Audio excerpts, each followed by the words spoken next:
Everybody, welcome to the school committee meeting of January 20, 2015.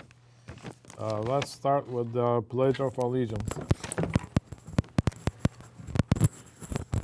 I pledge allegiance to the flag of the United States of America and to the republic for which it stands, one nation, under God, indivisible, with liberty and justice for all. Thank you.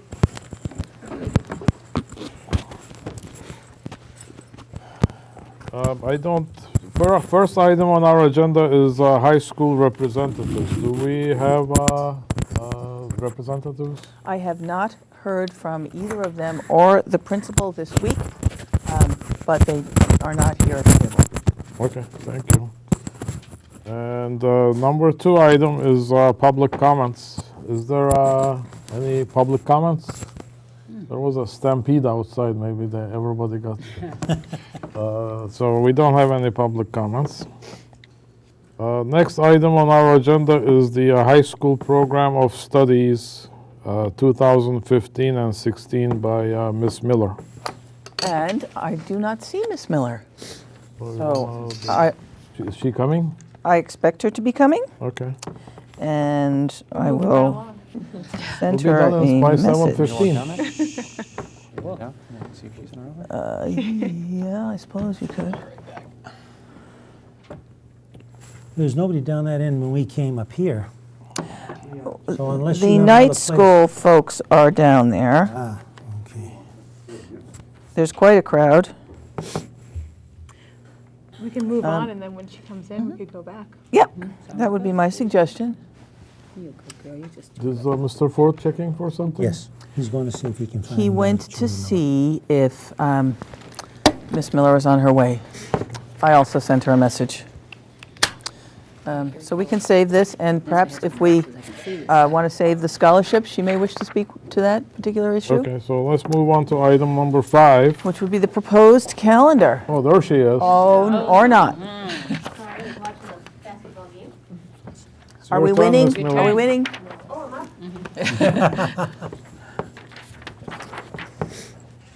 Good evening. Good evening. evening. Ignore my message. Oh, sorry about that. I got caught up in the halftime show. Oh, is that where Leslie and Adam might be? They might be. Yeah. They might be there. So do you want to do the scholarship first or the program of studies? Your Why don't- choice. The program of studies is first on the agenda. Okay. So, ladies and gentlemen, I did ask Ms. Miller to come to present to you next year's program of studies. As you know, it has to be done early in the year to make all the preparations for the following year. This is not a voting item for you. It is an item of information. So she will go through it and tell you all of the things, particularly that are changes from the current year, and what is the rationale behind some of the way the program of studies is set up. Thank you. Thank you. So the program in studies is an effort of the entire leadership team at the high school, which is all the directors, myself, the assistant principals, our Unit B administrators. And this year, not too much has changed in there, but there are 3 significant changes that I'll take you through. And then there's some additional courses. This year, we hope to have course selection online. So we are working diligently with Mr. McGee and Ms. Dolan to make that happen. It's very exciting. It will save us quite a bit of man hours on our side, man and woman hours on our side, and also make it more accurate and more productive. And so that's what we're working on right now. So that is to come. So this year, Ms. Miller, when do the course selections begin? What time of the year? well, we have scheduled our 8th grade SHS showcase evening for January 26th, which is this coming Monday. That's when the 8th grade parents and their child can come and see all the wonderful things that Stoughton High School has to offer. They will be getting their program studies right around that time. This year, since we hope to do the electronic course selection, we're pushing it a little bit deeper into the school year to allow for stronger teacher recommendations. So we will be doing the course selection process with the rest of our students about the beginning of March, which is a little bit later than normal. I don't know if can we ask questions now? Of course. When do the children get this program of study? So this program of studies will go out to our children about the last week of February, beginning of the first week of March. To the 8th grade? The 8th grade will get it next week. Okay, so they've got plenty of time in which to formulate their programs, et cetera, and to figure out what they want to do? Yes. We want them to have the program of studies in hand when they come to the showcase evening so that they can have some knowledge of what we do and have the opportunity to ask directors questions because they'll all be at the showcase evening as well. And so it's a nice opportunity for them to be able to see what we have and hold it in their hand and talk to those experts that are there. Okay.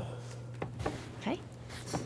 So the first change that the school council voted last week unanimously to accept this program of studies. They are a very hardworking body of individuals, and the first change appears on page 7 of the program of studies. I tried to highlight all the changes so that it would be easy for you to locate them and for us to talk about tonight. So the chart on the top of the page is a chart that falls in our program of studies every year. So it has been updated to eliminate the class of 2015 and to add the class of 2019. But in the class of 2019, we are going to increase the number of total credits to graduate to 125. As you remember from last year, we are currently running an 8-period schedule this year, which could allow for as many as 40 credits each year. Our students are averaging about 36.25, 37.25 credits right now, so they're not quite at that 40 course load. But we feel that because they could take 40 credits and at minimum they're taking 35 credits, 120 credits is significantly too low for our students and for our requirements. So that's the change in that column there. Excuse me, I'm sorry. Why do we need so many credits? I mean, obviously, the credits that we now have, 115, I would assume, is acceptable. And then I see you go to 2008 and go to 120, and then 2019 to 125. Mm-hmm. Why do we want to increase the amount of credits per year? Okay, so there's a couple of things that you see in this progression in this chart here. This is us transitioning over into the Mass core requirements, and so the classes prior to this had significantly less graduation requirements according to the state as well as to us, and so those credits were lower. And so we've been increasing them gradually, because certainly we don't want to go from 115 to 130 in one jump. That's pretty significant, and we never know exactly what's going to happen with our schedule. We're still in infancy, so we wouldn't want to make that jump too much. But we also had to increase, the number of credits per content area. So now they have to take 4 years of math instead of only 3 years of math. They're taking 17 and a half credits of history instead of only 15 credits of history. So all those additional pieces add up and they increase. If we keep the number too low, it holds our standards low. It keeps our rigor low, because students then could take classes and they don't really need to pass them because they don't need the credits in order to graduate. So there's all those things happening in this chart here. Now, I'm not picking on you, but I'm saying... No, I know that. So the 115 credits was actually too low, and we have not been teaching our children enough. At least that's what I heard you say. Well, the 115 was a reasonable number when we were only offering when students were only taking 7 classes per cycle, and because of the conflicts we had within our schedule back in those years where they might be taking 25 to 27 credits each year because we had so many conflicts within our schedule. Kids couldn't get the courses they needed, they couldn't get the courses they wanted, they had a lot of structured learnings. So 115 was a fair estimate for what they could actually take. If I could just add to that, just to add a little piece of the history of it. That, yeah. We've offered what the general expectation in the state or the country has been. A couple of years ago, the state came out with the new, what they call Mass core requirements, what they consider to be a basis, just a threshold, which was for almost every high school in the state, perhaps all high schools. Very different change. So it had never been the expectation that you would have to take 4 years of a language, for instance. Not the expectation that you would have to take 4 years of a lab science. These things were So the state put out this new set of standards so that what the high schools had to teach would look more like what the good colleges expected you to have. So you couldn't get through a high school program without at least completing what colleges now want to see when they're taking you in. So everyone in the state has been figuring out how, over an appropriate number of years, to reach what the new standards are. And one of the ways that we addressed it was by adding an extra class to the schedule, because if you have 5 requirements and then you only have room for 1 elective, if you're a special ed student and you need help, then you don't get a chance for any electives because that takes up your only extra period. So as the state comes out with new requirements that look more like what good colleges want, the high schools are figuring out how to adjust to offer a lot more. So, not that I wish to date myself, but it is fair to say that when I graduated from high school with whatever honors and so on, blah, blah, blah, the things that I needed to complete at that point in time were actually far fewer than the average student is expected to complete now. So you're saying that now, next year and the year after, the requirements are going to increase more, and they were greater than when I went to school? I would venture to say a lot greater. Okay, thank you. Ms. Miller, I don't know if I'm reading this correctly. Are we requiring every single student to take financial literacy? Yes. So If the kid already knows. starting with the class of 2017, those students and beyond will be taking financial literacy. It's a semester course.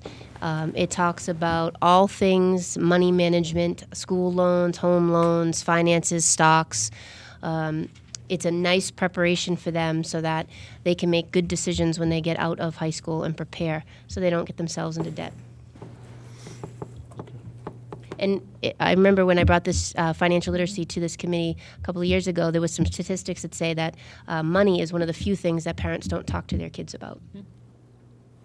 And you were also cited for commendation by the treasurer at the time, Steve Grossman. Exactly. Who made a statement in an email that he thought all schools should go in this direction and that it was very, very groundbreaking to recognize the need that people had for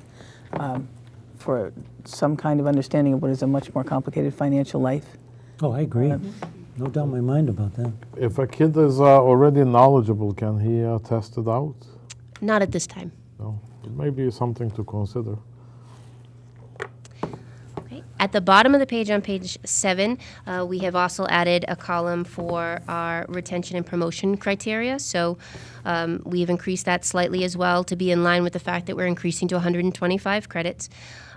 So in order for the class of 2019 and beyond, students, in order to be promoted from 9th to 10th, will have to earn 27.5 credits, to 10th to 11th, 60, and from 11th to 12th, 90. Now, you don't feel that this is going to be overburdensome for the newer children coming in? I do not. Okay. And may I ask why not? Well, there is significant support built into the school day. We have an excellent faculty who works diligently to make sure that their lesson plans are engaging and supportive, that we are providing a great deal of differentiated instruction PD this year. It's our focus.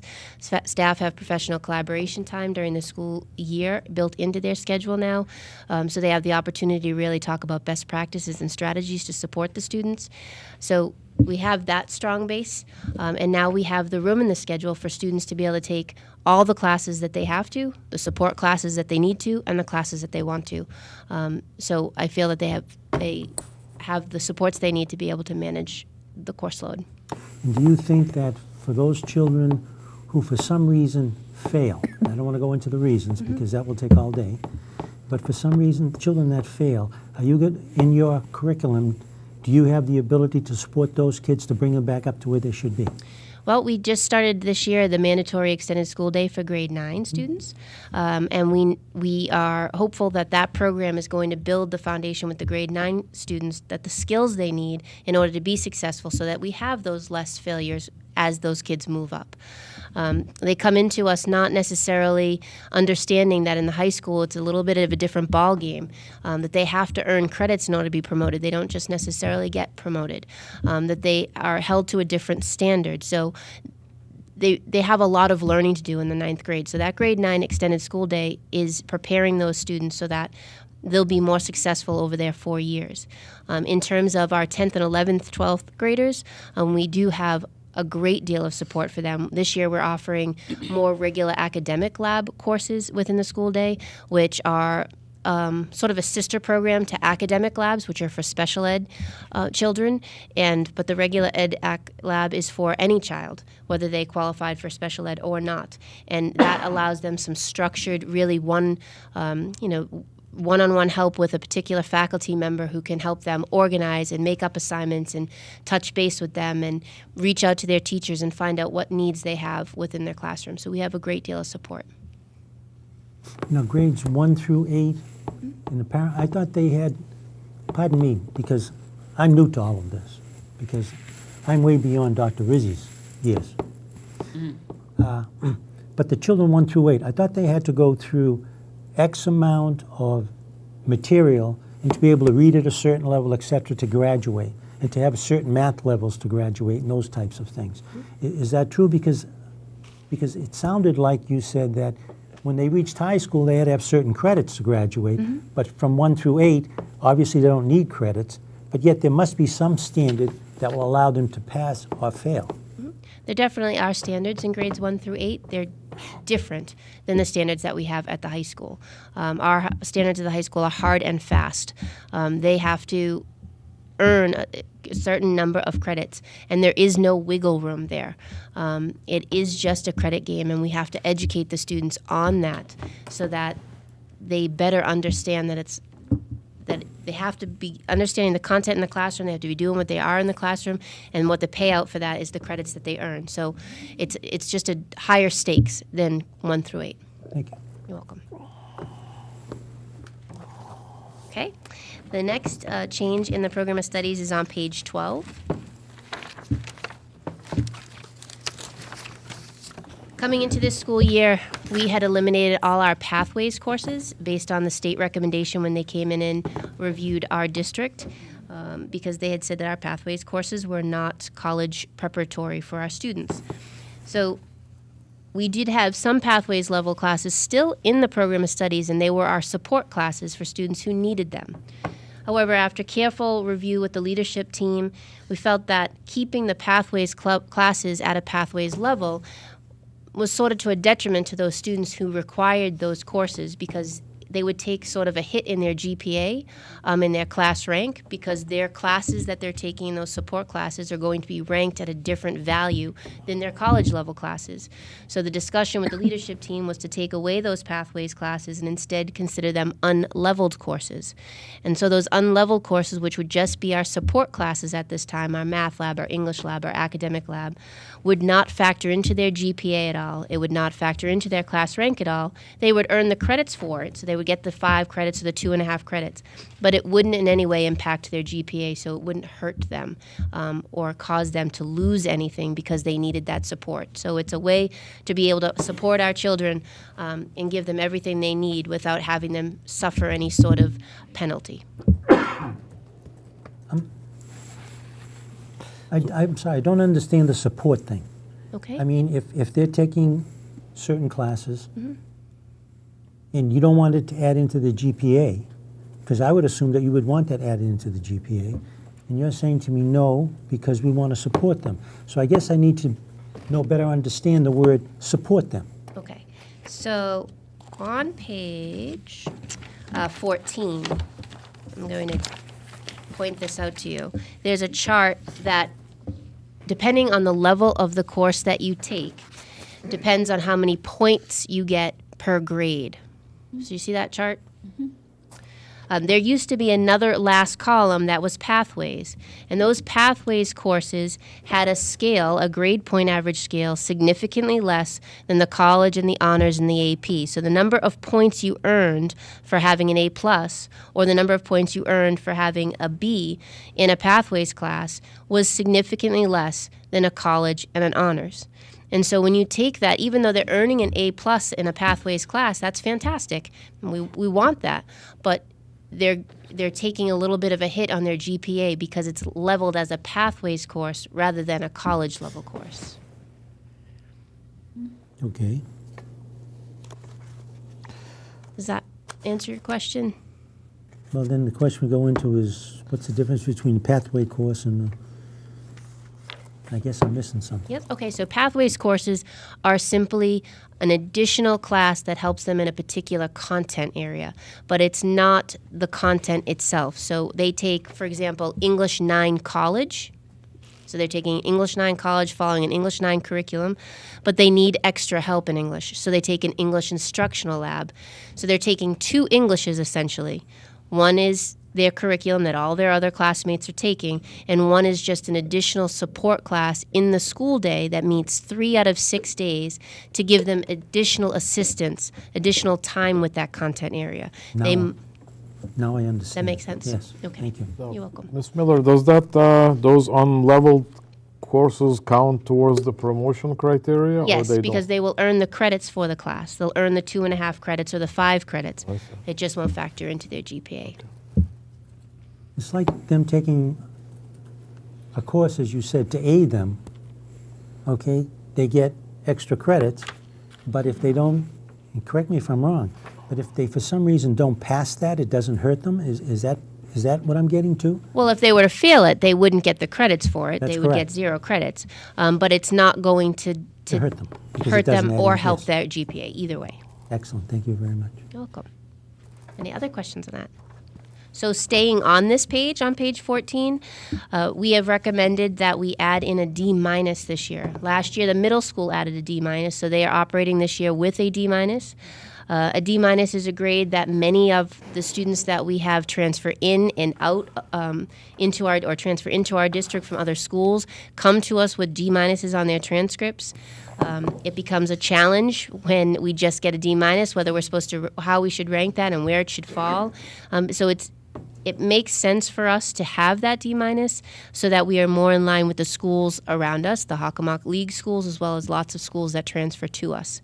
And, of course, the middle school also has a D-, so we're in line with the middle school.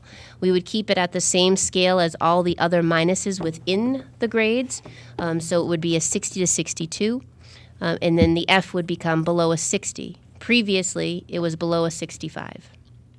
Or currently this year, an F was anything below a 65. Does this give the students a slight break? A little No. bit. Because we reduced the F, so that means, I think it's good that they repeat the class and get better grade, then they learn it better. Thank you. Okay.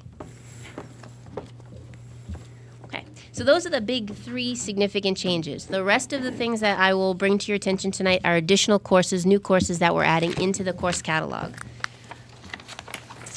On page 16, our DECA advisor has done a phenomenal job over the past 2 years of growing that program. Linda Cicatelli, she's an awesome business teacher that we hired 2.5 years ago, and she is bringing that program ahead in leaps and bounds.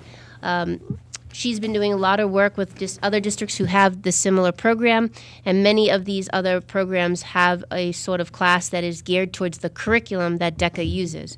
DECA is a business club, but it has a business curriculum tied to it where they do things like learn about advertising, marketing, sales, managing stores. It's all business related, and there's a full curriculum that goes with it.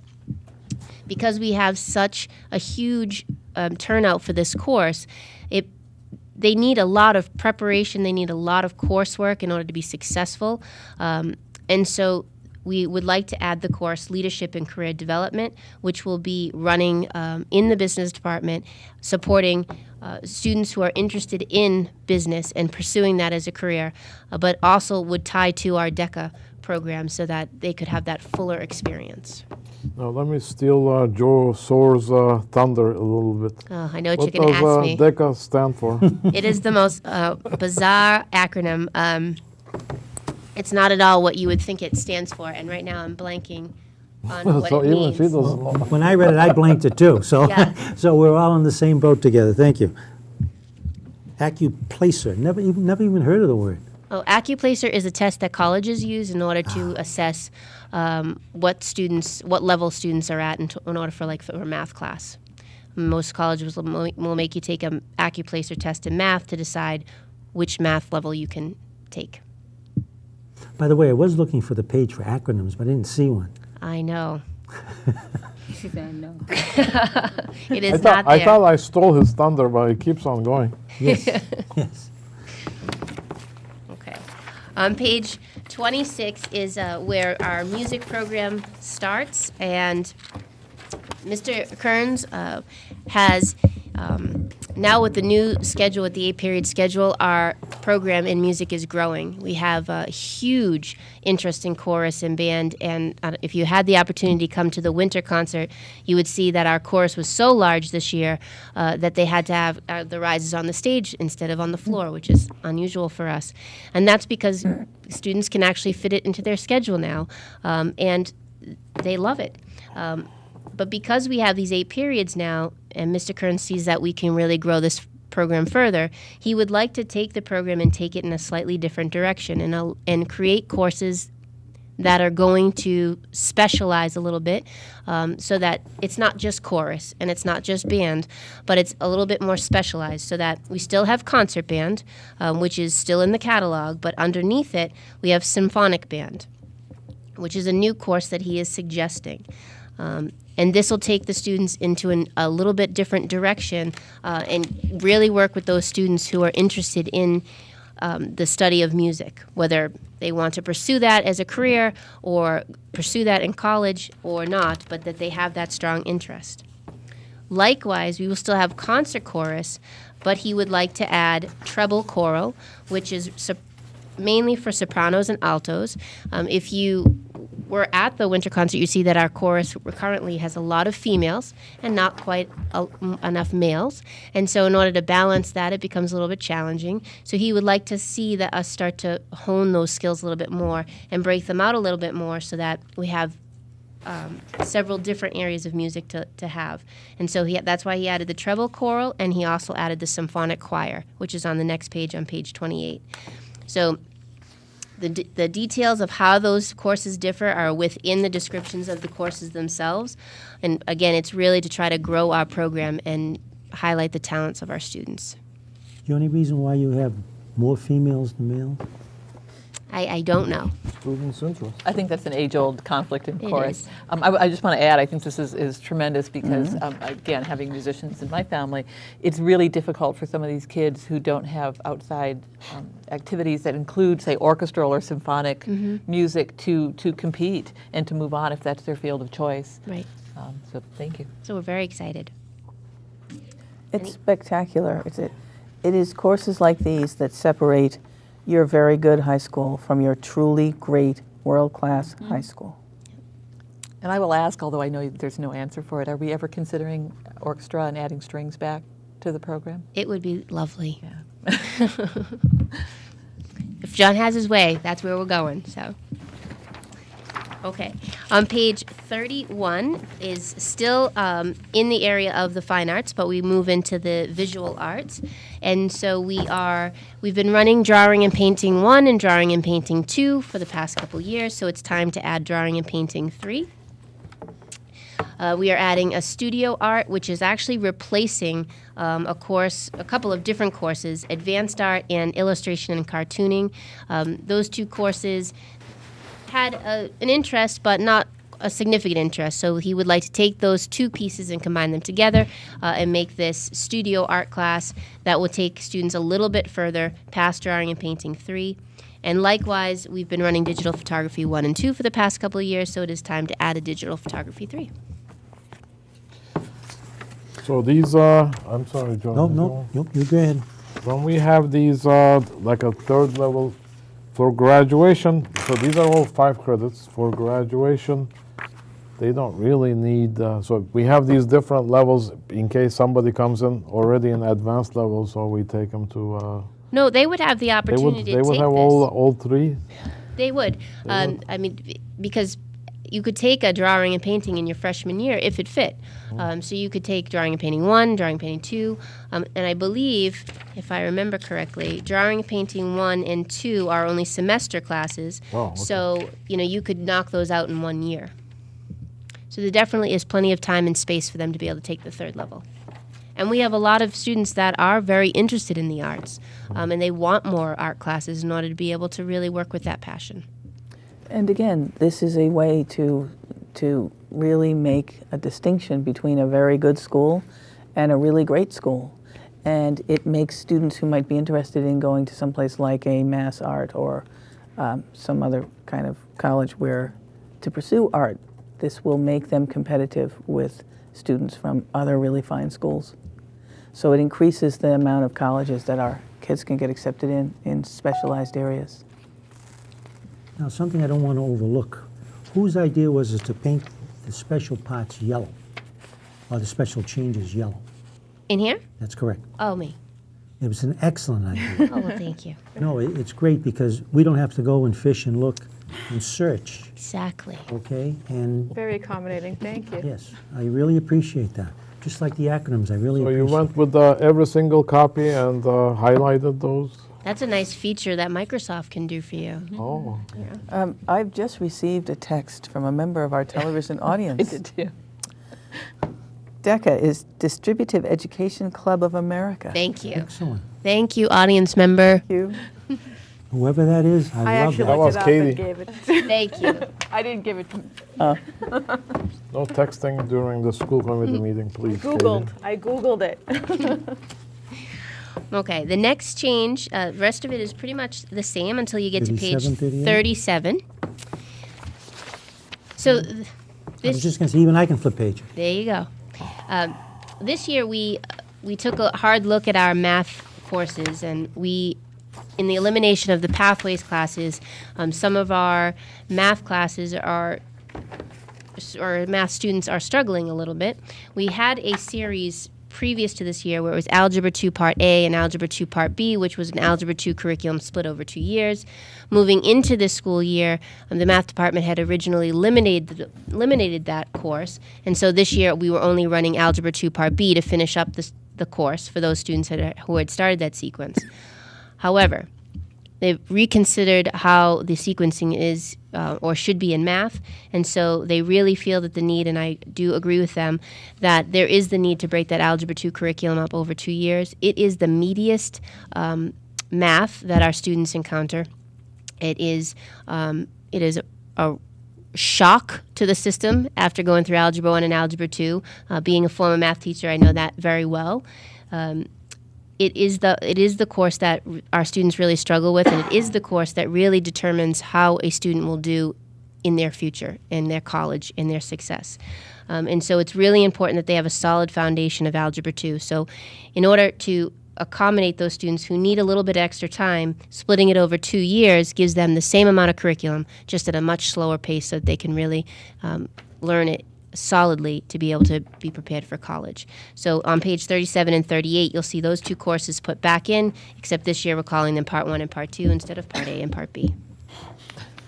You have a question? If I can remember the question, you stated something about the course that you put in, and psychologically it's going to be able to tell you what a student is able to do in his future life? Psychologically, no. Well, I'm sorry, but what it's a did you good say? predictor. It's a good predictor for how students will do in college. Students have to have a solid foundation in algebra for almost any career. I would Really? venture to Even say with social any sciences? career that you'd be, yes. Really? Yes, because when you go into college, even in the social sciences, they have you take a statistics class. Yep.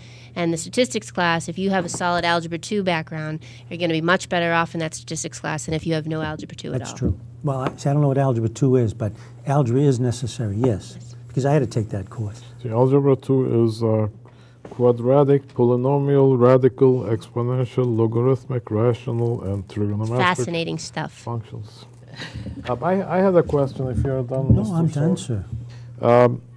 One is, so Algebra 2 Part 1 plus Algebra 2 Part 2 equals to Algebra 2. Yes.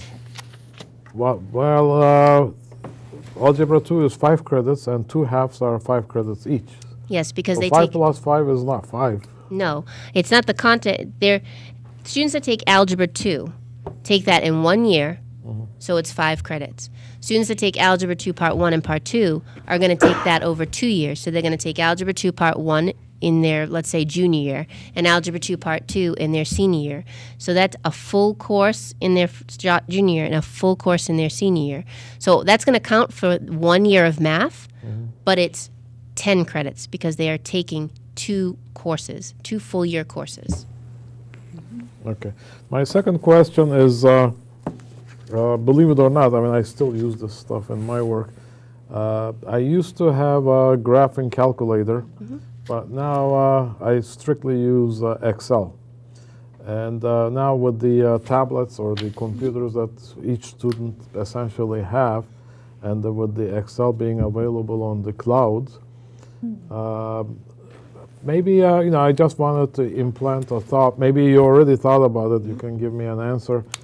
Can we, instead of requiring people to use these calculators, which are going to be obsolete soon, can we maybe transmigrate to using a spreadsheet? Then they can graph it, they can analyze it, they can manipulate data, they can do a lot more.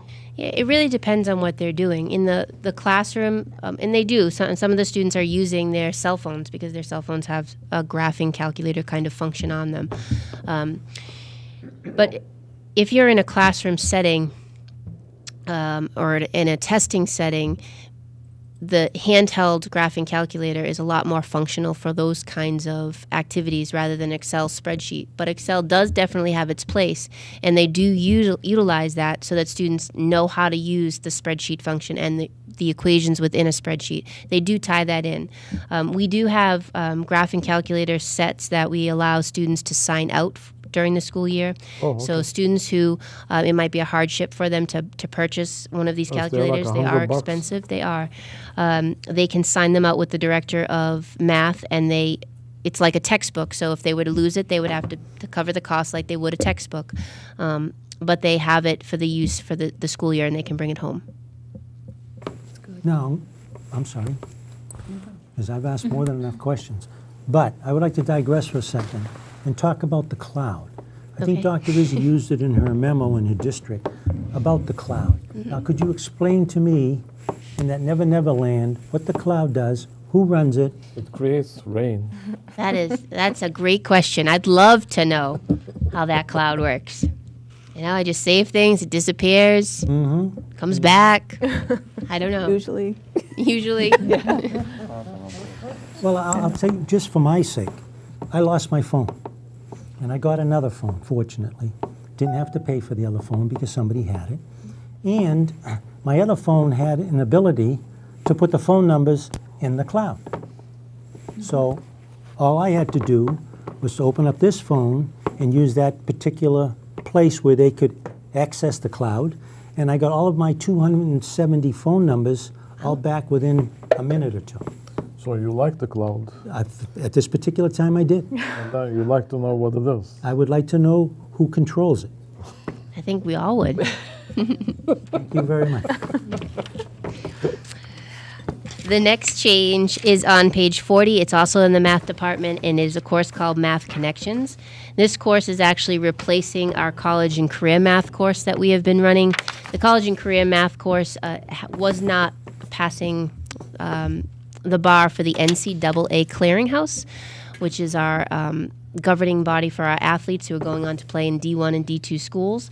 When we have to submit our courses to them, and they either approve or don't approve whether or not it counts for their purposes.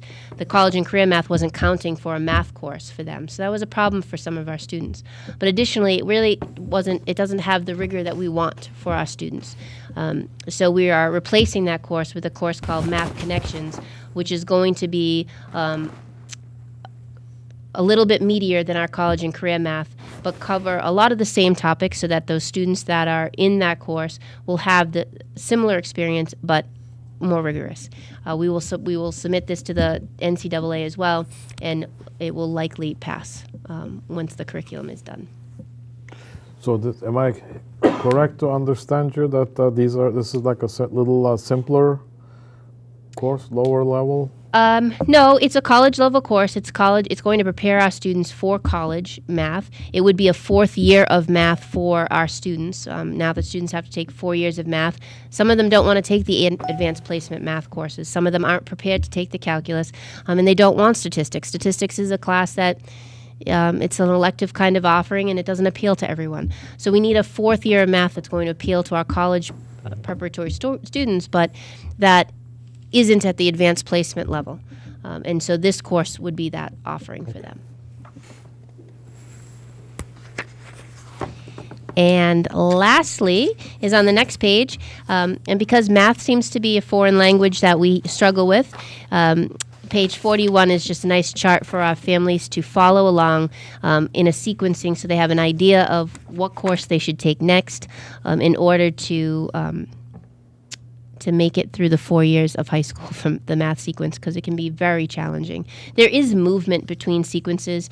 The chart gives you the impression that you can't flow, but you certainly can. But this is the typical sequence depending on where you start in the 9th grade and what your choices would be over the next 4 years. This is nice. So those are the changes. Everything else is pretty much the same. A couple of course numbers changed, but that's not necessarily important news. Do you have any other questions for me on the program of studies? I do, but just before a com- Ms. Husseini. Just a comment. One of the things that I've asked both students and teachers as I've had a chance to over the year is how they feel about the 8-period class. And I think at the beginning of the year there were some were apprehensive, but the small limited poll that I've had shows just really overwhelming support. Has that been?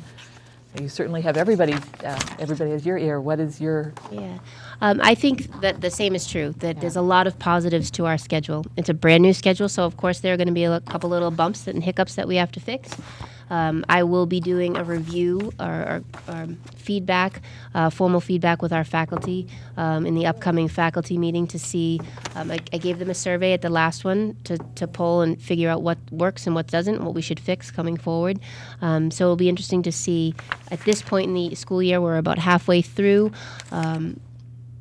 So it'll be interesting to see what they say formally. I'm pleased as could be that all the kids that I know have access to electives that they haven't previously been able to schedule. Right. So thank you. Yeah. It's nice. They still have to make some choices, but they don't need to make nearly as many. One of my questions is also related to 8-period day. So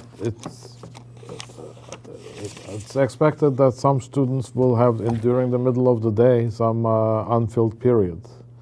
So what do they do when they have no class in the middle of the day? They have a structured learning, which is a structured study hall where they have the opportunity to do work, go to the media center, do some research, work on the computers, do homework.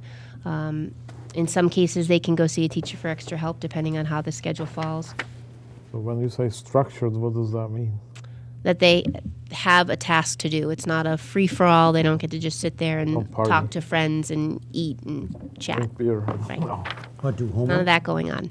Or do homework? Yes. They do homework. Yep. Okay. The other question I had was, it's not the yellow highlighted section, Okay. but it's just I put myself in the place of the students, and I was looking at the page 5, general information. It says, you make a course selection once and you own it. You can't pretty much change it. So how do we make sure that kids know what they are getting into when it comes to a particular course selection? Because just looking at the course descriptions here doesn't really give you a good flavor. Right. And it doesn't give you an idea about the teacher. I guess you can ask the other students, Right. but teacher is also very important. Yeah. So how do we? And the students do ask each other. That's definitely one way that they get some feedback about what courses they want to take.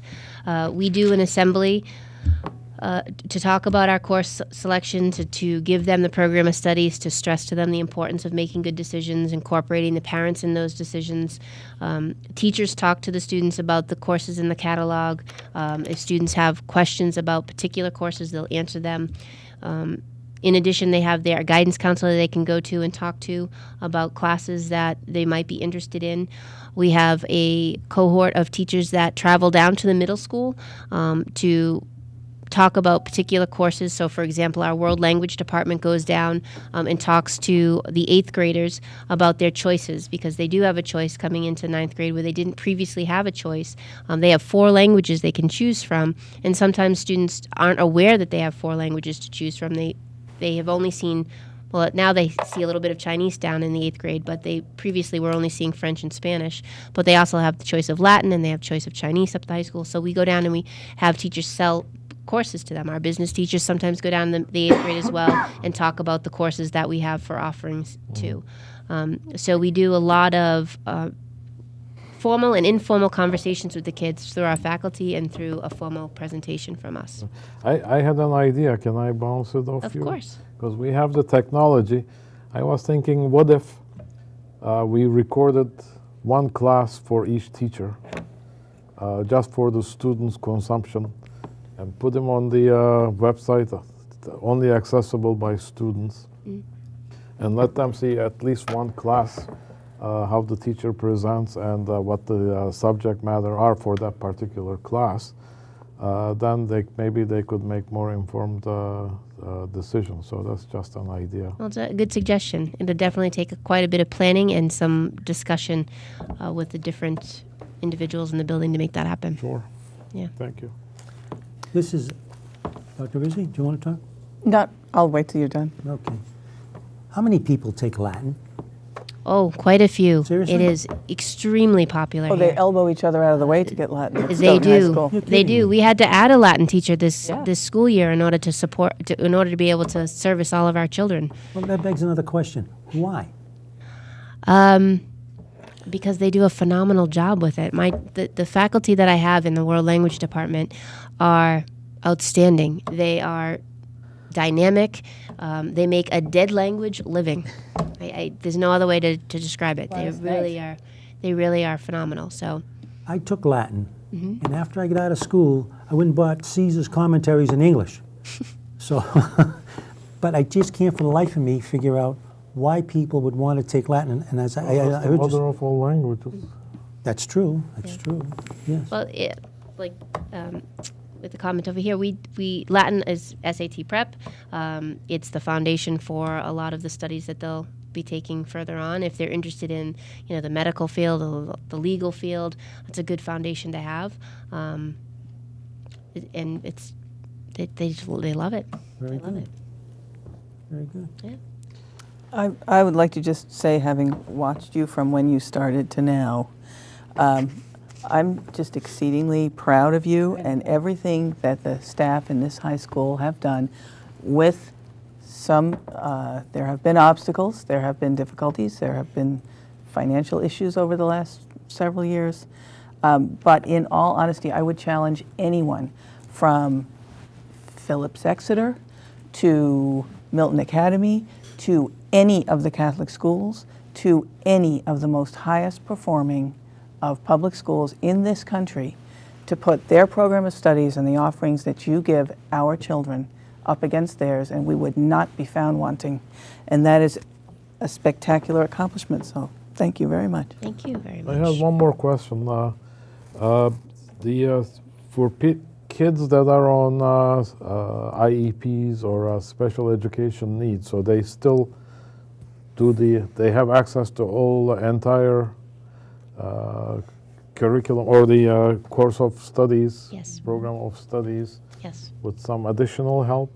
Is Yes. that how it works? Yes, and the 8 periods really helps those students in particular because it gives them the additional period to be able to get all their required courses, where there are 6 of them now. But you have your math, English, science, history, social studies, and world language, plus PE. I forgot that one, so 7.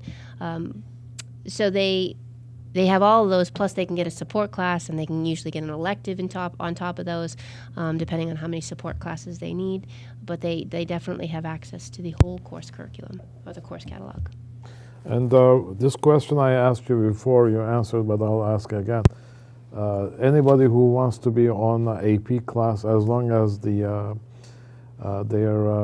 counselor approves that they can do that class, are able to get into the advanced placement class. Yeah, Right? well, teachers make recommendations based on what they've seen the students succeed with so far. But if a student is not recommended for it, but they still want to take it, there is a waiver form the parent fills out, and they can Also, they can get in. they can take Okay, the that's AP good. class. Mm-hmm. Thank you. You're welcome. Now, just not to be outdone by Dr. Rizzi, but the fact is, she was comparing you to other schools, etc. As you can see, I have it written here, so it wasn't just made up here. And what I wrote was, I believe your staff and yourself has done an outstanding job of putting this together, and I applaud you for that. Thank you. Even without the acronyms page. I didn't want to re-mention that again, but thank you very much for Actually, mentioning it again. Yes, even without the acronym. Thank you. It may be helpful to add an acronym page and also some kind of a cross-reference, because the course numbers, some of them are 5 digits.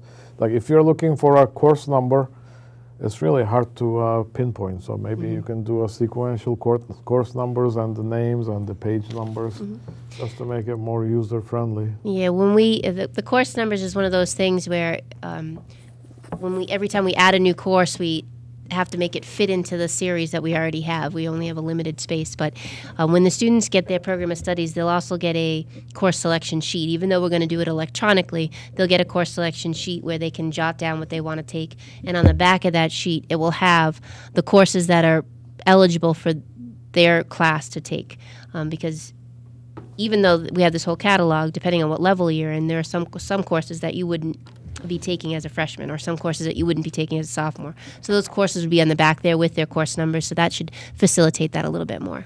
So this one, the way it is functional. You know, like you're at this grade or in this subject area, these Right. are the courses there are. Exactly, it's like a little It would cheat be sheet. helpful, like, I don't know if they start with 2000, like 2001, 2002, 2003. I'm presuming, I mean, I'm making, For the saying course course numbers? numbers. Oh, Make it a sequential and then write the course name and the page number in the catalog. it's a very good suggestion. Thank you. You just saying that. No, it is. It is a very good suggestion. Because it's hard to hunt it down, and then I also noticed they are not sequential. They're not always. They used don't to have, be. They don't have to be, because you're here. They are functional, and it's more useful to have it that way, because most people would look at it that way. And if I could just comment on that, it's not actually easy to change a course number, to realign the course numbers in a program of study, because the course numbers are what we actually use to generate transcripts, and historically, all the transcripts are coded out of the same system. So it's not actually a simple thing to go and change an existing course to a new course. There was no suggestion to No. change the course number. No, I'm just saying it in terms of all the different things we do, and so things like that tend to become Right. incredibly Nobody difficult made to do. any suggestion to change the course numbers. It's just we said sequential cross-reference list by the course numbers, the existing course numbers. Thank you. Thank you. So we move on to next agenda item, which is acceptance of scholarship from the Page Ramos family. I'm certainly going to recommend that you accept this scholarship, but perhaps, Ms. Miller, since you're here, if you'd like to speak to it a little bit? This is a very very generous gesture from this family who lost their daughter far too young. Marissa was a wonderful light in our building. She is missed every day by our students and our faculty. She was a significant part of the current senior class, and she's remembered through all of our events, and she will be remembered throughout the entire school year and beyond. But this scholarship allows this family to pay tribute to their daughter's life, and they are suggesting 15 scholarships in the amount of $400 each to graduating seniors at Stoughton High School who wish to continue their education in either a college of their choice, trade school, or other higher educational institute, as well as joining the military. The prospective recipient should submit a 1 or 2 paragraph essay answering the question, what magic have I brought to the community? And that question ties into Marissa significantly. Marissa was magical. She loved Disney, which has a magical theme. And she brought a great deal of light and magic to the community. So it is not surprising that the family would like to be able to offer scholarships to graduating seniors who have those similar traits. So we're very gracious for the Ramoses. Yes. Just to add to that, I would certainly love to tip my hat to them also. I know this is an extremely emotional thing. And, I think it's extremely, I'm not sure I have the right word, extremely thoughtful to do something like this in her child's memory, and I commend them for that. Here, here. Is there any other comments from the board? If not, I'm looking for a motion to move the superintendent's recommendation. So Go ahead. I move superintendent's recommendation. I second it. So moved and seconded. All in favor? Aye. Opposed? It's unanimous. Thank you. They will be Thank very you so much for happy coming. to hear that. Thank you for having me. Thank you, Ms. Miller. Always a pleasure. Thank you.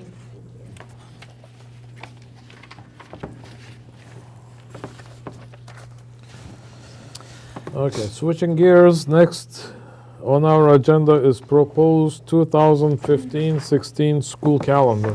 And yes, we have just started the new year, but this is the time that we have to formalize the calendar for next year because many things have to be planned around it.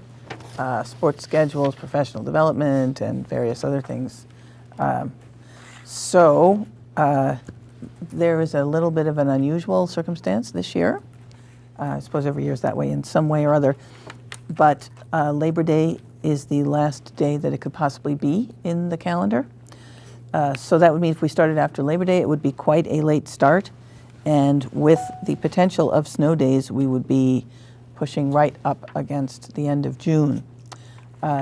So we are proposing a calendar that we would begin our school activities the week before Labor Day, bringing teachers back on the 31st of August and the 1st of September. And we did put out some questions to see how people responded to this, and it's kind of a matter of, do you want to start a little early? Do you want to risk not having enough days at the end of the school year to finish? And while there were a diversity of opinion, it does seem that most of the people we polled were in agreement with starting earlier than we usually would. And because of our contract, we normally would not even be allowed to start this early. And the calendar was shown to the STA. They did not have any suggestions to change it. And they get an opportunity for input. So, having spoken to a variety of people and looking at the options, this is the proposal for next year's calendar, and I'm going to ask you if you would vote it so that immediately following this meeting tomorrow, some of the things that are related to having the calendar in place could be started. Okay, so the superintendent had made a recommendation to accept this. I would like to make a motion to accept the 2015-2016 calendar as is presented in front of us. Is there a second? I'll second it. So we'll But I do have have a questions, discussion. So we'll start with Ms. Husseini. I had asked Ms. Shea in a conversation, and she thought she had the information at hand and was going to look it up. If I didn't recall in the last 20-some years that I've had children in the system that we've started before, and she thought there was at least one. Well, there would have to be, it would be only the years in Okay, which yeah. the first Tuesday was the first. Okay, and I'm really asking it more for So that public's would be, knowledge so when the stars would have aligned in Yeah. that way would have been before my time. But they could have easily have chose former school committees to not do that, so it may not have They happened. might have. Yeah. Yes. I know that we had had the discussion last year concerning religious holidays and possibly looking at decreasing those. I know we did last year one, and this year there's Yes. 3 on the calendar. And I don't know if that came up in the consideration or discussion.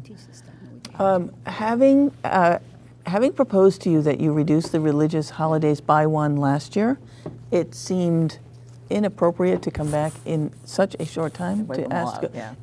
It might have just been more appropriate to cut down a few more. Yeah. Interestingly, to me, the feedback that I've heard, and I think it would be far too soon to do it for this year, but for looking forward to the 16-17 year, a conversation that might be worth having is whether or not to conflate the 2 spring vacations, February and April, into one March. There has been some groundswell of interest in doing that, which of course would mean that our ending date would be A week, yeah. However, given the custom of this and the reason it was started in the 70s to do with keeping buildings closed during the worst of the heating season, that may not be a value anymore. But it seems to me a much longer discussion that should get a great deal more input and research than to do it this year. Okay. But when people have had comments about significant changes in the calendar, that has been the item that I have heard the most. Has that been your experience, Katie, too? People have mentioned that? And so that's come up in some of the conversations to look into that as an option, which I think certainly... But a lot of people did bring up that a lot of people like to ski. So it would be something that you would have to not just put on Facebook, maybe. Well, I think we'd have to look at what other communities are doing, what would be the rationale for changing it, and then what would be the feedback amongst our 4,000 families and our staff as far as doing that. But there certainly has been some interest put out there. Southeastern had to do that because they were doing renovations. Right. So they actually did have to, which was okay, but then I had... There was a lot of parent reaction. kids- People on different schedules, yeah. in the same family, which Yeah. is a problem. Yeah. It's all right. Yeah. And my last comment, if I may, is that I've gotten some questions and feedback on when school was going to start, and I'm seconded the motion. I do believe that this is probably the best option. People do talk about kids maybe missing that first couple days if family had other plans or obligations. I think the same thing happens at the other end of the schedule too. And I look at June 24th. I know I've had kids who've gone on tour that the tours were planned with multi-schools and they leave at that time. There are certainly other camps and opportunities that are away that start. And it's a no-win situation if you're one of those people forced to look at either end of the spectrum. So. And we did build in a Labor Day weekend with 4 days to accommodate some end of summer frivolity. Yes. So thank you. Thank you, Dr. I had just one question that I have received is why do we have to have September 4th off? Was there a reason for it other than to have a long? No other reason. No other reason? None. So I don't know how the board feels. Would that not add another day that you could take off in June if you were to make that? Well, our rationale was we were starting earlier than has been our custom. This would leave a 4-day weekend intact. Some people do go away that weekend or have people travel from out of town that weekend. And that would accommodate that even though we're taking away a couple of those days before the weekend. And then we looked at the potential end dates, and we thought that the 17th, if there are no snow days, is a very reasonable end date. And even with all 5 snow days, the 24th is still earlier than we've gotten out the last few years. And so we felt, given that we were starting early, we could afford to have that 4-day weekend built in there. If you were to remove it, then the ending dates would change to the 16th and the 23rd, which would actually just give a 4-day weekend in one of those weekends in June, but that didn't seem to be the one that people tend to gather as families to the same extent.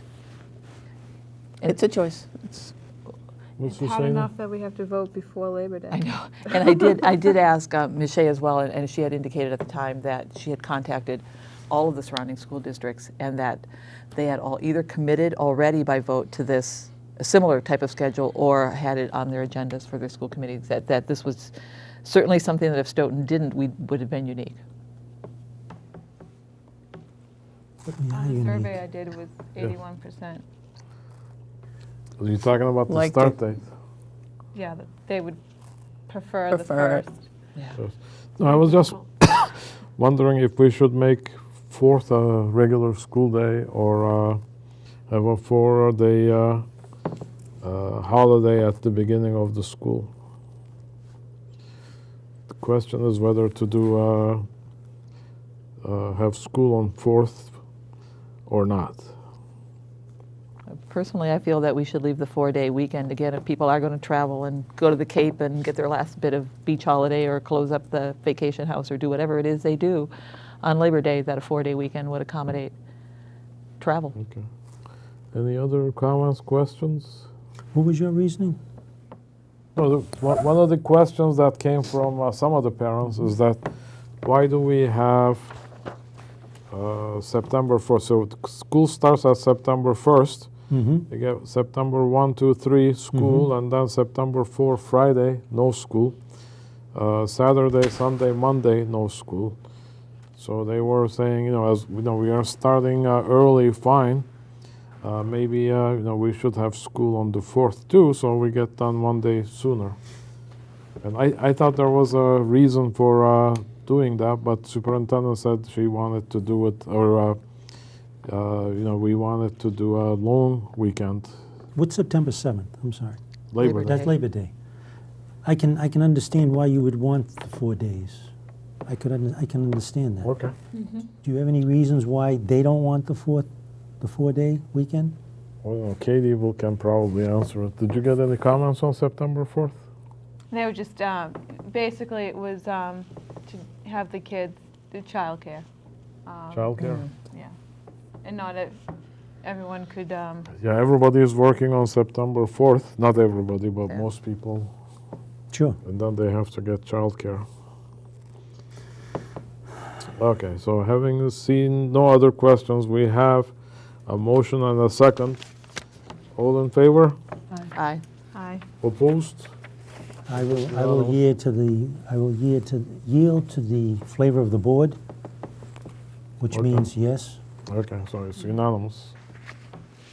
Maybe, in thinking of this, maybe we can start looking for next year, because I would assume, Dr. Rizzi, that you might want the same calendar start up for next year or whatever. Well, we So- wouldn't necessarily be able to. This is because of our unique teacher contract. There's a clause in the contract, you probably know this, that we cannot start before Labor Day, except in the very unique circumstance where September 1st is a Tuesday. So it will not come up again until this precise circumstance comes Thank around goodness. on the calendar. So every proposal is different based on how the calendar falls and that particular clause.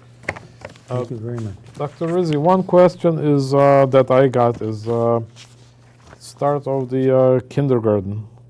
So last year I checked, the kindergarten started relatively early, a few days after school. Here we have it by to be decided. Could you give an indication to parents when it will be determined? What do you think will be? Anything that you could offer at this point will be helpful, I think. No, I can't. I'll be discussing it with the leadership team tomorrow. And certainly we'll have a date as soon as possible, and I would imagine that will be before the next meeting. But there were some things the principals wanted to consider, and there are always a lot of different opinions as to when kindergarten will start, but it won't be too long after the start of everybody else's school. Where will we see this calendar? Will it be posted on Stoughton School calendar? Is that where Yes. it shows? Okay. Okay, next item on our agenda is number 6, Superintendent's Mid-Cycle Formative Assessment Report. So I have prepared a mid-cycle report for you. All of the documents and the process for my evaluation were agreed to by the school committee last year. The goals were not approved by you until August, so it was a little late August. It was a little difficult to decide exactly when the mid-period of the cycle was. However, this seems as good as any. This is the midpoint between when the goals were approved and when we have the expectation of the final evaluation in the end of March. So the mid-cycle is a very proscripted process. There are 5 goals. So I'm supposed to report to you on the goals so that you understand where the goals are in terms of their potential for completion by the end of the cycle. So on the back of this formal sheet is part of the evaluation process. I added a little bit of text to give you a sense of where the goals are. And all of the goals in terms of getting reached by the end of the cycle are on target. Goal 1 was to attend a school council meeting, a PTO meeting, and begin the all-district council.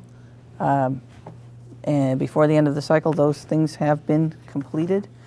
And as evidence, I have added certain minutes to some of the meetings that I attended. I picked a sample of meetings, although since some of you were at pretty much every single one of them, you probably already know that for yourselves. The all-district council, I think, was a very successful process for our first meeting. We had 4 different sessions to accommodate the time schedule of all the folks who had said they wished to participate, so I made for 2 afternoon times and 2 evening times so that no one's schedule would be an impediment to their being able to participate. Those meetings have been held. And then there are some agendas from some of the other meetings at the various schools that I attended, and some of you did as well. The second goal was to set up an evaluation plan for our after-school programs, the enrichment and the remediation programs, so that we could set up a system to determine how well they were working. We had a meeting in July and decided on a plan of how we were going to evaluate the programs, and the initial evaluation has been done. I included for you in the packet some selections of evaluations on both the enrichment and the remediation program, so you'll see the extended day program from the Gibbons. All of them have been done, but this gives you a sample of what the form looks like. So the goal was to set up a way to evaluate the programs, and so you can see from the evaluations that have been done that that program has been set up and is underway. For the secondary schools, our extended day program is a little bit different. You will see in here the policy that you voted and all the documents related to its implementation. The secondary extended day program running for 6th, 7th, and 8th in the middle school and 9th grade in the high school has had a very successful start, and we hope that it will significantly impact the amount of failures that students have in courses from 6th grade through high school.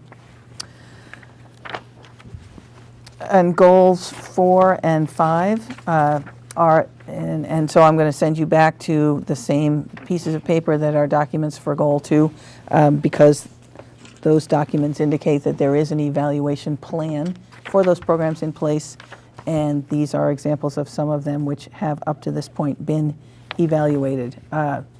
The ELL program started late because of when we get the Title III grant, and that's what we use to fund it. The summer program at the West School has been completed already. So different programs are running at different times. But all of those things are included in the packet. And you'll see a little chart. It's the longer piece of paper that gives you an overview of what the analyses in general, just so you can see it on one sheet, have shown about those programs so far. I also got some feedback on them at the All-District Council, which has been very, very useful, and I was able to relay that to the principals immediately following those meetings, and some of the suggestions that were made at that meeting they're actually following up on now to see if they could just make those changes this year, because some of those suggestions were extremely useful, particularly the one that if the late buses made stops at some of the daycare programs, such as Extended Day or the Y, that parents who needed childcare up until 6 o'clock would be able to access our programs, which end earlier than that. So that would fill in, if you needed a child to be in Extended Day till 6, and our program only goes till 3:30 or 4, what would you do with those 2 hours? Well, if we can use our late bus to get children from our programs to Extended Day or the Y daycare program, then that would eliminate an obstruction. So this is a mid-cycle. It's not a comprehensive evaluation, and so your comments are related to whether or not, in fact, the goals are on target as expressed in the list of goals and as demonstrated by the materials. So there you go. Dr. Rizzi, are you expecting input from the committee at this stage, or this is just your update for the committee? This is an update for you, which I would ask you to accept as that I completed the mid-cycle evaluation. If the goals, if anyone were to believe for some reason that the goals were either off target or not started, that's your opportunity. Those are the choices: on target, off target, or not started. Anyone who wished to make an assertion that the goals were either off target or not started would have to provide written documentation to that point. May I? Okay. Oh, you want to talk about it? So what I'll do, before you read anything, that wasn't my understanding of what we are going to do today. So Dr. Rizzi is saying the important part is this document in here where she says, 5 goals and on target. So what I'm going to do is ask the committee members, look at it, and see if you think that something is off target. So it has to be in written statement. There has to be written evidence of your assertion, should there be one, that the goals are either off target or not started. Okay, And that is so, the extent to which a comment is appropriate. So I to think this document. that's a fair request. So what we'll do is we'll ask questions now, but we won't vote on it today, and give people the opportunity to decide, whether they think it's off target, on target, or not started, and then come back for the next school committee meeting with written documentation. So with that, Mr. Soares. No, I think that's fine. As you know, Dr. Rizzi, I sent you a critique of your district meetings, and you had stated something to the effect that, thank you for your feedback related to this meeting with the school councils and PTOs that you have attended. I will take all of your comments into consideration as I move forward with the process of starting the district council. We have agreed on a process for conducting my evaluation, which permits me to respond when the process is complete. I will defer a following response to your comment until that time. So I guess my concern is, when will that time be? At the completion of the evaluation cycle. I guess I'm concerned because I gave you a critique and you chose not to respond to it, but you're going to respond to it at the end when it's all done. Am I correct in that? Well, I'm not trying to be difficult with you. I'm certainly not trying to be I'm just, because what I did, I believe, took some time, effort, and energy.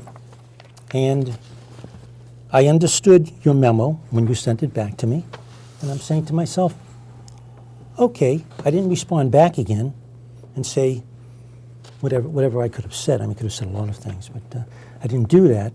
So I guess what I'm looking for is I need some response to my labors, just like you want some response to your labors.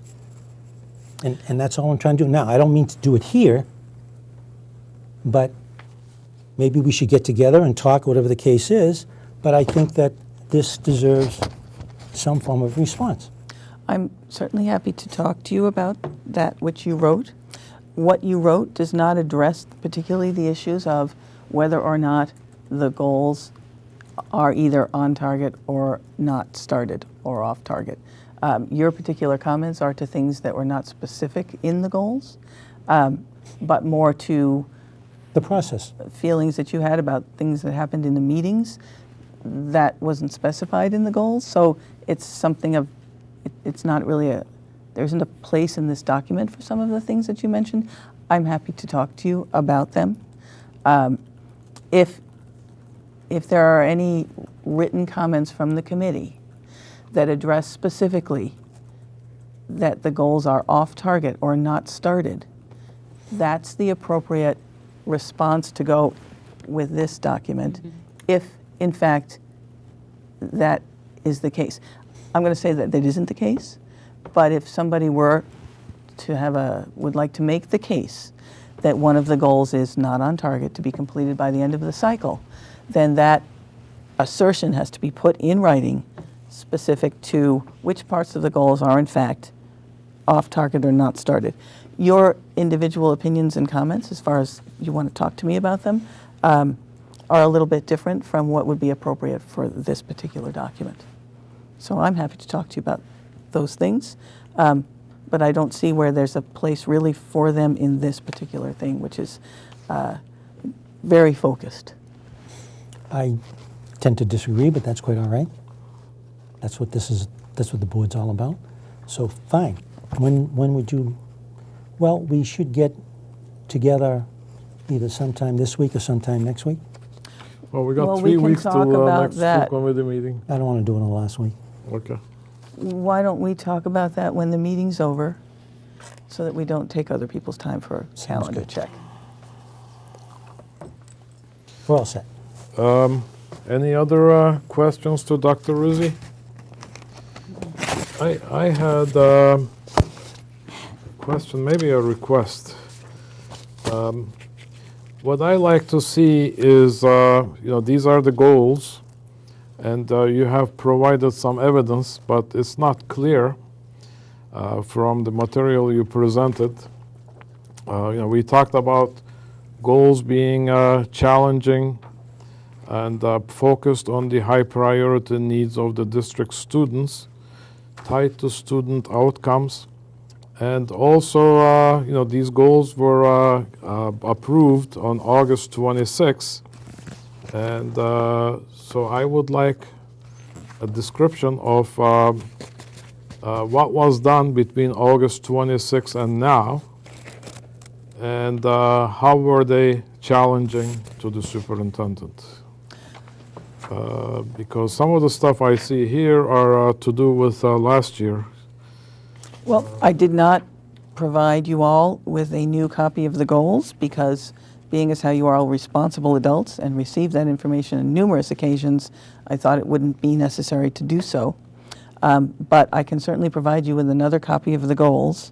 The expectation that the goals would somehow have changed to meet a different description from the ones that were voted, I'm sure that's not what you mean. Yes, But if you didn't compare ask the for- goals with the evidence, I think that you'll see they're connected. Would you like a new copy of the goals? That's not what I asked for. I know you can, when I talk about, maybe I have an accent, you don't understand me, but you have an excellent comprehension. What I asked for is between August, let's say goal number 2. Goal number 2.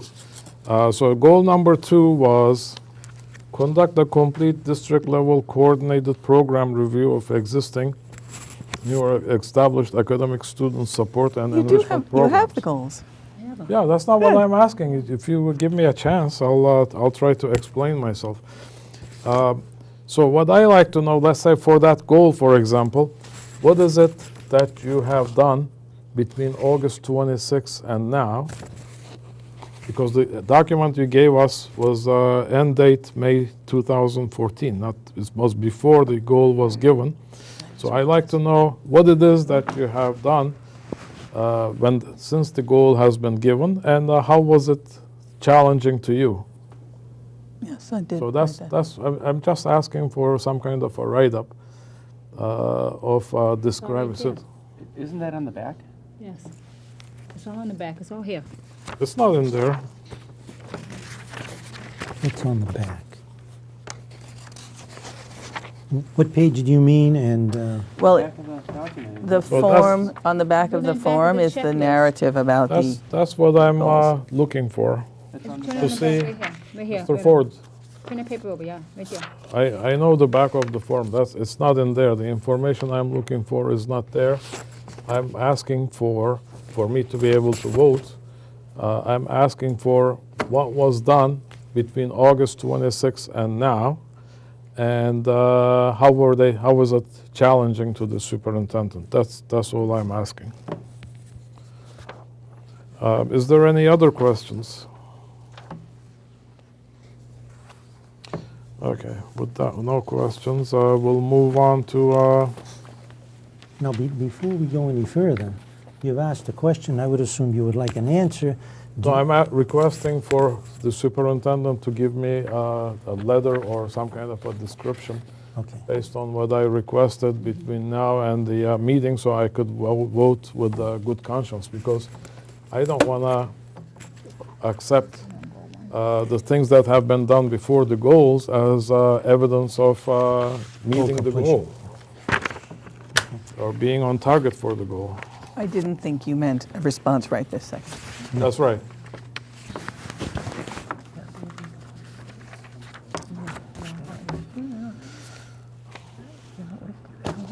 Okay, next item on the agenda is acceptance of meeting minutes. So I will take them one by one. Hey, let me find the first one first. I think I have them here. July 22nd, okay. July 22nd. You like a motion? Yeah, sure. Would you like to make a motion? Sure, I move But it. I have one minor amendment. So let me read you my amendment. It's really editorial.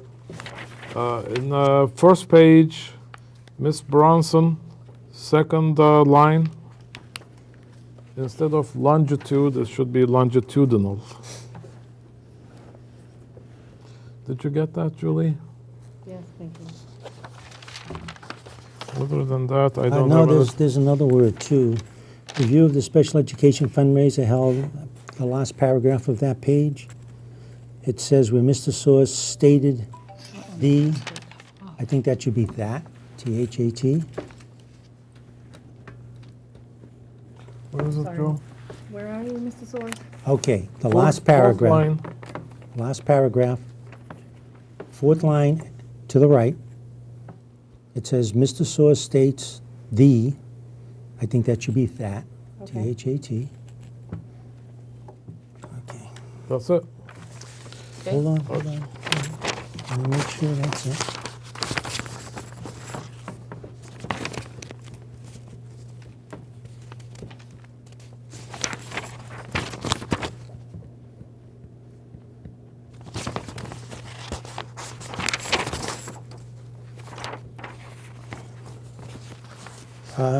Oh, there's no pages on this one. On the last page, flip it so you can read inside, that's right. And the third paragraph in the middle, it said, Dr. Ural stated that he corrected Mr. Soers' statement on that show. Mr. Soers apologized to Ms. Husseini, and it says, for any misstatements he made. That should be changed to, for saying she made $80 million by her company. I would never apologize for her conflict and any money her company would make. Your face, John. No, $80 million is up there, Joe. His face is too funny. I understand that. Uh, It says that, I'm sorry, I understand that, but it says, Mr. Soers apologized to Mrs. Husseini for any misstatements he made. All I'm trying to do is say that I did make the $80 million statement. That Okay. was 80 million was the misstatement. That was the misstatement, okay? But I would never apologize for her conflict in any money her company would make. So What's the issue? I think what's he's saying that he didn't really say any mistake. I don't know if he said it or $80 not. million was a Was mistake, incorrect. Okay. Yeah. okay? And I agree to that, and I apologize for that, Okay. because I was totally wrong on that. But what I'm trying to say is that I would never apologize for her conflict in any money her company would make. So any Ms. Husseini for misstating $80 million? Is that what you're saying, Joe? I don't remember. What's important is what transpired at the meeting. So if you Yes, I want to understand. correct that, you can go look at, all these are on the web. Then you can say, see what you said if you want to do it that Well, way. it's stated Or- right here. Right. So what do you want to change? Let me see now.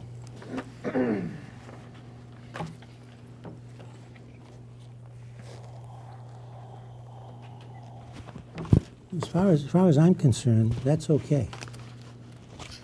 Okay? But it says here, Mr. Soers apologized to Ms. Husseini for any misstatements made.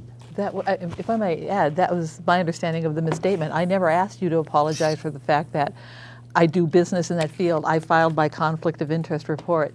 I don't know why you're adding that sentence now when I don't believe that's actually what was discussed there. You apologize for the misstatement, which is the $80 million, and that's what the minutes reflect. So how about if we say apologized to Ms. Husseini for saying she is going to make $80 million, which was incorrect. Yeah. that's Is that good? Sure. Fine. Did you get that, Julie? Yes. Anything else? All May I right. move to accept the minutes of the regular meeting of July 22nd? As amended? As amended, As amended. thank you. I second. All in favor? Aye. Aye. Opposed? Unanimous. Okay, next we move to regular meeting of September 9. Yep.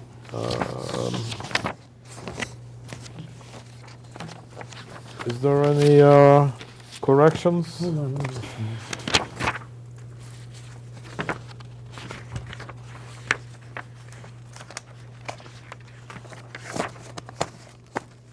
I see nothing wrong with that. Okay, then are you making a motion to accept Sure. those minutes? Motion to accept those minutes Is there a second? of Tuesday, September 9th, 2014. If there is no second, I will second I it. second. Or Katie seconded it. All in favor? Aye. Aye. Opposed? Unanimous. Man, everything is unanimous today. The new year. New beginning. September 23rd, minutes of regular meeting. Oh, I would like to ask a question. Yes. When I read these, I find, unfortunately, that I have problems where the word draft is. Okay? It catches your eye. It not only can, sometimes I can't even see through it, but the point being is this. Is there any way to make a draft that would outline the D, if you know what I mean? Oh, you're talking about? This is the way the program prints it, so far as I know. Well, you can't do anything better? Oh, that's it. If you do it like a watercolor, so I- this is a watercolor, then it shows right on the text. What we can do is Could we make it put yellow? it, no, what we can do is put it under the, like a footnote Ah, that's a good draft. idea. on every page, then that would do it. No, yeah, who did it? I think the problem is that this is a Xerox scan, Yeah. and that is why it's coming out obliterating the text. Yeah. On the electronic original, it doesn't look The quite the same. electronic That's right. So we So have, what can we do? Is there anything we can do? that's something I will do with the school committee secretary. No It's your- idea how to change that. I know when you do a Word document, there's a way to put draft. There may be some alternative ways. I I do. would have to explore that with the administrative staff. Yeah, we'll figure it out, don't Okay, worry. all right. So so we have a motion and a second for September 20th. You seconded it, right? Nobody made the Oh, motion. there is no motion, I'll I'm make a sorry. motion to accept the September 23rd. As minutes. written. And I'll second the motion as written. All in favor? Aye. Opposed? No. Okay, the next item is Correspondence? correspondence. Yeah, what's correspondence? Oh, there's a year-end financial report. We were hoping to meet with the interim business manager regarding that. So there was some kind of a miscommunication about the appointment. So we are going to meet with him this week, and then we'll discuss this item at the next meeting. So you have a couple of times I proposed after the meeting, you'll be able to tell me if you could do either of those? Yeah, Okay. Thursday is fine. Did you respond, Joe? I did. Did you get my response? Nope. Oh, shame on you. Hey, stop it. Stop it. No, I did. I responded. I said yes. Okay. Okay. Correspondence. We're going to be out of here by 9. Good. Do we have any correspondence? I don't have any correspondence, but does anyone know when there's going to be a meeting for the redevelopment? I actually have, I was going to have that under other Oh. matters, Other but I matters. can- Never mind. I have the fly. Do you want me to discuss it now? Because it kind of is, I mean, if you want to I call just it wanted to let correspondence. it, Oh, I yeah. wanted it to be known. Oh. But you, Between you and It's up to you, Mr. Stainer. You want to do it now, Why or? don't we, well, since you brought it up, why not? I think this Okay. is an excellent thing to bring up. It is on, I know it was put out on the Stoughton's, it was tweeted by several of the Stoughton school Yes? groups. I believe it's on the webpage. I believe so, too. It is on the Redevelopment Authority's webpage. It'll soon be on the town's webpage. It is a public forum that is being held on Saturday, January 31st. It is a joint forum for both the Stoughton Downtown Redevelopment Plan and the Stoughton Town Square Traffic Improvement Project, one being funded by the Redevelopment Authority, the other by the Board of Selectmen. Two sets of consultants, but the interests are merging at the same point. This is the forums to date have been excellent between this and the master plan Yeah, forums. really great. The input and the people that we're seeing come out that haven't necessarily participated in a lot of other town events is just really encouraging. This event will be held here at the high school in the cafeteria from 1 to 4 on Saturday the 31st. It is a chance to see what is being proposed at this kind of first stage by both of these consultants and to have input. So I really would encourage anybody to come and to look for web pages, social media. You'll be seeing this plastered over the course of the next week or two. Would you tell me when it is again? Saturday the 31st from 1 to 4 Where? at the high school cafeteria. Saturdays are tough meetings. Well, in their concept in this is they were told the exact same thing by people who've been kind of shut out of participating in a 6 o'clock on a Thursday evening or whatever evening they've chose. So there are 3 forums and they have been spread out over different times so that it can encourage a bigger participation from a bigger Same demographic. reason I had several school council choices. Yep. Did you happen to know when the other 2 would be? No, they've not been set. Okay. I would expect that there's going to be one in March-ish. I had one. Oh, here we go. We had a request from Boy Scouts of America Troop 516. One of our young people has achieved the level of Eagle Scout, so there is going to be a celebration on, I believe, January 30th, and so I will go. I agreed to go on your behalf to represent the school committee, and I don't know if the superintendent is planning to go or not. I still am not sure that I'm going to be able to go. So I if know she the high goes, school then principal it'll be will the go. 2 of us. And Tell us who the young man is? oh, I'm sorry, you're absolutely right. It's Garrett Robert McCormick. Okay, thank you. Garrett So McCormick? it's really a big honor, and big achievement. And where is it going to be? It's gonna be in the First Methodist Church on Pleasant Street. And his project was also related to schools. Let's see, Eagle Do you know Scout. what time? Yes, 7:15. AM or PM? It says his Night. Eagle Scout service project was to build an outdoor classroom in the form of 4 raised garden beds at Daw Elementary School in Stoughton.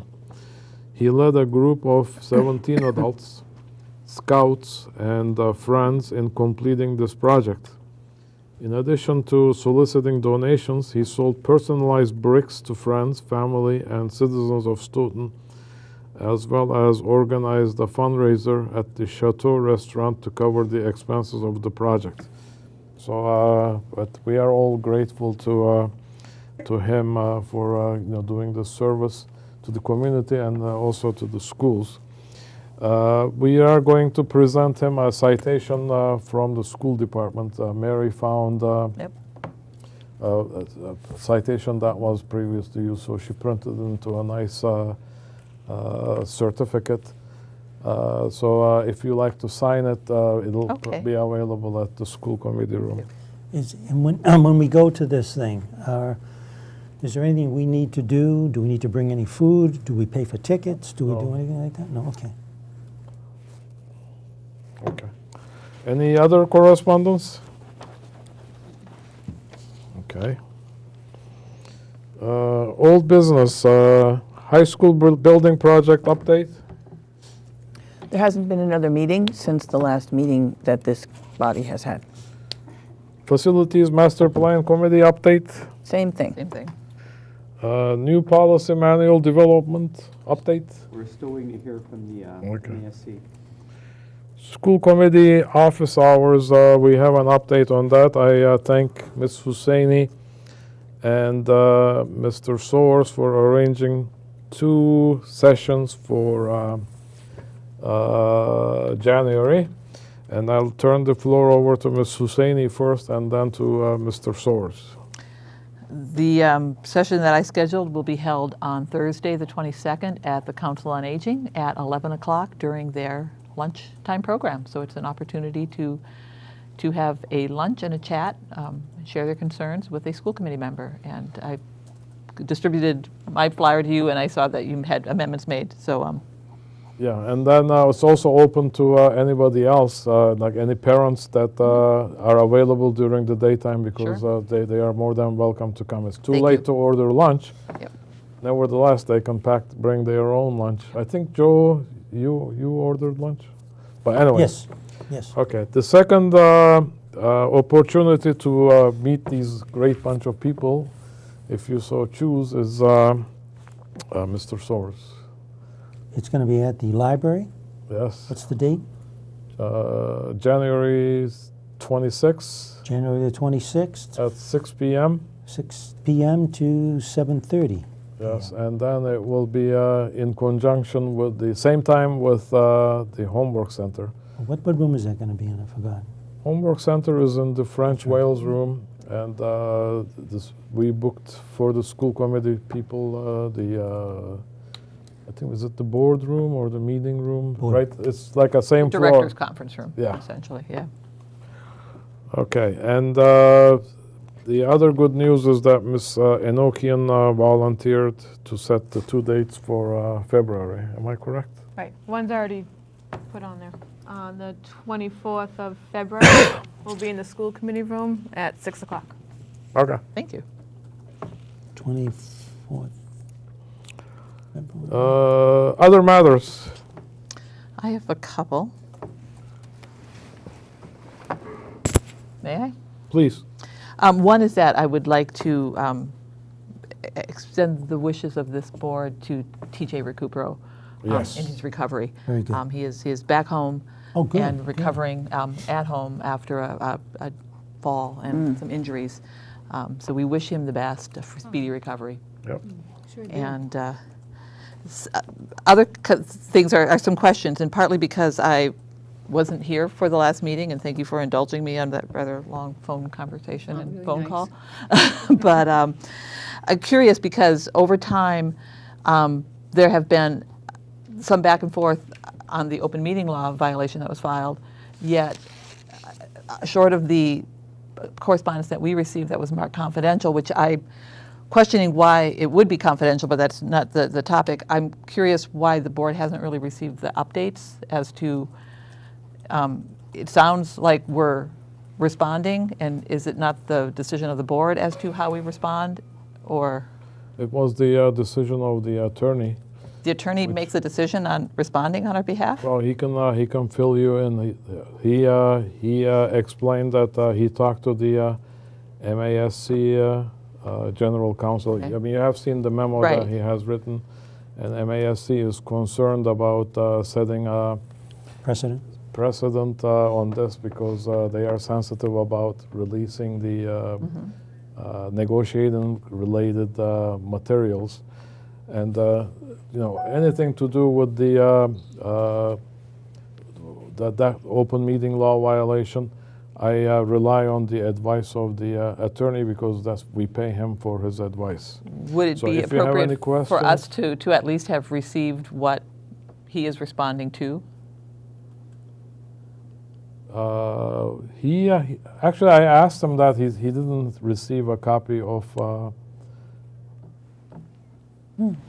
I think. Well, anyway, since you conduct business with the school's attorney, I just rely. I told him Yeah. that we don't want to try to defend something not defensible. Number Okay. one, and we hire you for your advice, and I'll go with your advice. So that's the philosophy Okay. that I have.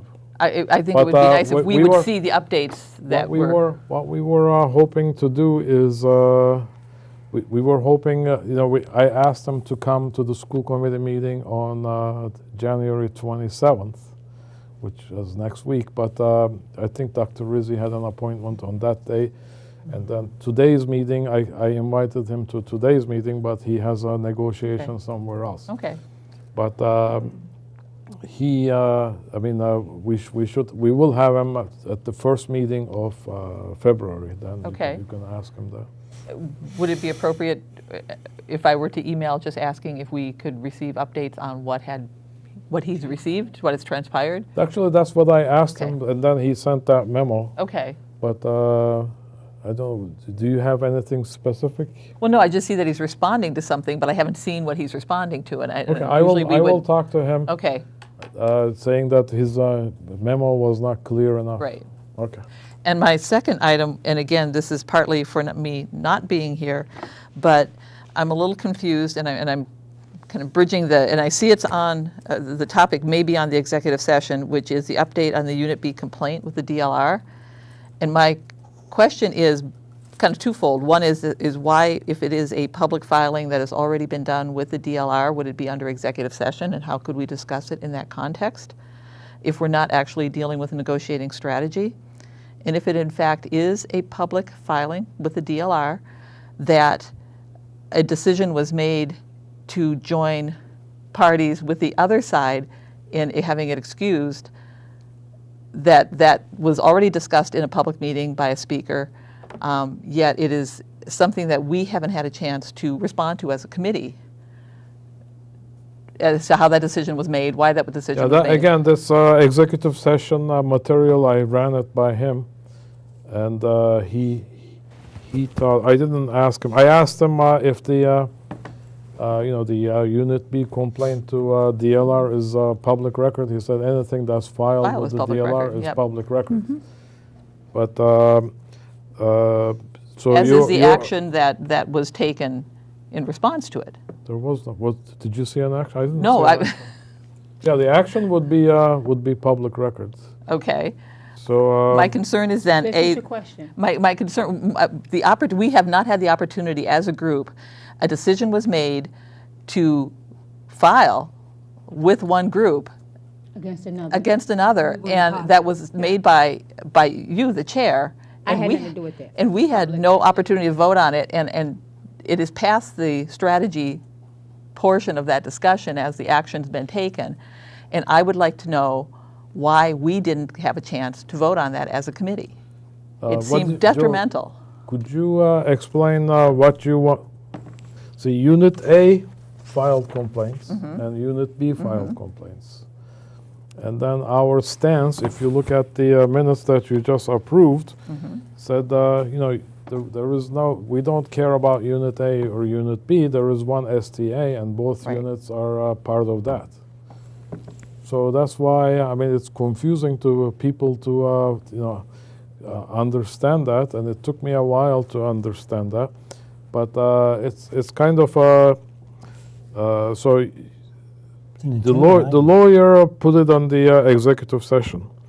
So if you are challenging that, you know, we won't discuss that. Actually, we don't have anything to discuss on that complaint, anyways. The last I think meeting. you do. I What's think that? you do. We do That have is something? executive session material. Yes. Okay. Okay, That's So- not to say that what you're saying isn't right. open meeting material. There There's could be things that are Okay. acceptable to talk about in open meeting, things that are not. Okay. And there's a piece that I think should be executive session. I'm I just think con- what you're talking about Yeah. is, there's the STA, there's Unit A, there's Unit B. The STA asked the school committee to join with them in having a complaint dismissed that was brought by Unit B. So part of your a unit in your union asked you to side against another unit in your union. That decision was made. I don't know if that's And I part object to of what that we need. discussion not having been held public or the right for this committee to vote on it, because having done nothing would have put us at least in the position of not taking sides against our employees. Actually, we had the lawyer here at the last meeting, and he explained, you know, what it means or how the decision, you know, was made. It was his recommendation to save money, and he's so not the what we committee. can do is we'll have him again in the Okay. so he can explain it to you know, For those people that didn't because understand. you were missing in the executive session, and Dr. Brown was missing, and the superintendent was missing. So it was just the three of us, and the attorney spent quite a bit of time explaining what it is, and then how it did not mean siding with one or the other one. But we'll have that. Dr. I Brown. guess my question, Joyce, help me out if I'm wrong. So who made decision for the board? I believe the chair did. Because I have no knowledge of this. Do you have knowledge of it? Well, only in that it was discussed by a member of Unit B at a public Okay, comment. so we're supposed to be siding with someone that we employ both? Dr. Brown, that was no siding with. I'm asking just a question. And I don't know the answer, Dr. well, Brown. if you guys So- want to talk Yeah. to each other, then you can talk to each other after the meeting. You don't want this in public. No, But the thing I about do. it, Joyce, I had nothing to do with this. I didn't know anything about it, and I didn't like the fact that somebody, if they did make a decision for me, I want to hear what happened. I think it was already discussed that you two were not at the meeting, so Yeah, obviously you wouldn't chose have- to walk out of the meeting. Then, if you stayed in the meeting, you would have known. But the decision was made before the Maybe 23rd. that. I Filing was didn't. done I before the didn't make 23rd. that decision. I- I'm getting Okay. lost. Is What there decision? anything else, Ms. Husseini? Nope, that's it. Thank you. Anything else?